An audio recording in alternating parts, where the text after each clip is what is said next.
Hello everyone, welcome to my channel. So today we are transferring our jasmine plant which I bought from the local nursery to this big pot. So see, because it's a very small pot and it's not growing, I think it will not grow, so I will transfer it to a big pot.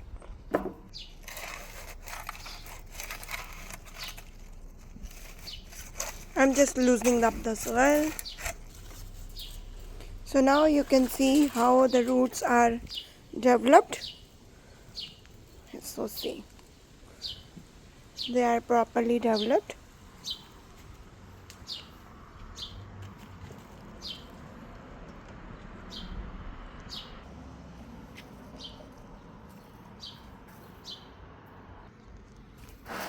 So now I have filled with the soil and now I will water it and it's ready to go.